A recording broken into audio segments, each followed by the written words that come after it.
Okie dokie. Let's talk about tooling. So the best tool to write Markdown is the editor you're already comfortable with. If you're a developer, you're probably already comfortable with text editors like VS Code, Atom, Sublime Text, and I suggest that is where you write your Markdown. Why go to a different tool when you can use what you're comfortable with already? So this is part of the reason why I switched from an app called Obsidian over to a VS Code extension called Foam. That doesn't mean anything in the context of this video, I know, but I will I'll put a link in the description just to give a bit more context to that. But basically, it's just whatever you're comfortable with is where you should be writing your Markdown, really. So for me and these videos, I'll be using VS Code, which I'm an industry standard at the moment, but we're going to go too much into that. So this is just like a fresh install of VS Code. It's got no extensions, no settings, just like as it would be as a fresh install. If you don't have a text editor to hand, you can use tools like online ones.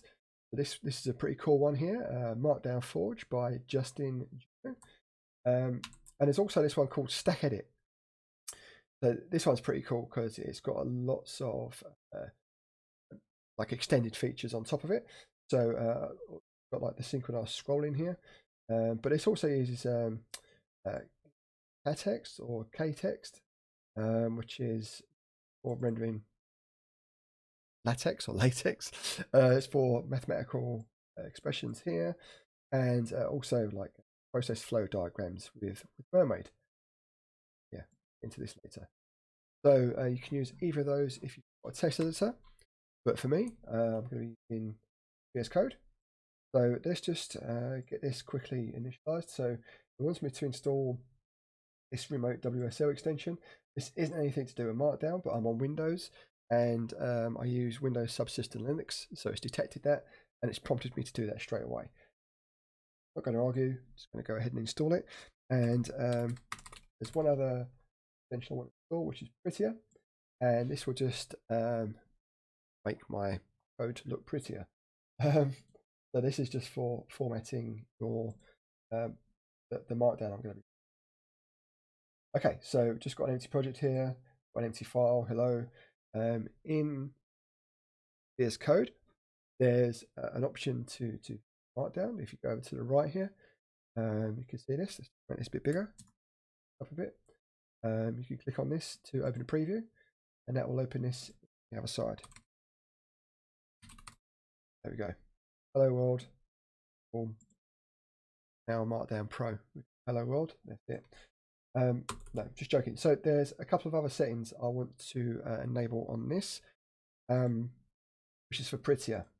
So if I go to Control, this is going to open up the right here. So I just closed that side panel with Control B, and the setting I want is Workbench. So this Workbench settings editor. At the moment, it's this UI, but I want it as JSON file.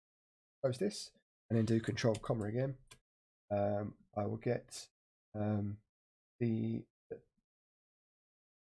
settings I am configuring for this VS Code. So you notice the zoom level's gone in now, and now I've got the Workbench settings editor, and then the other two which I want are for Prettier. So you don't have to have these. These are just settings which I like to work with. So Prettier.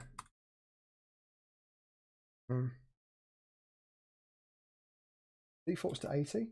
I find that the width between this panel and this panel is 70. So I always do that.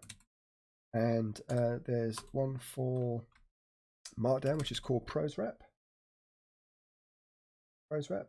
And I just have this set to. You don't have to have these settings. These are just sort of quality of life settings, which I like to work with when I'm writing Markdown. So that's it for this one. In the next video, we'll be talking about writing paragraphs and text decoration. But that's it for this one. Thanks. Bye-bye.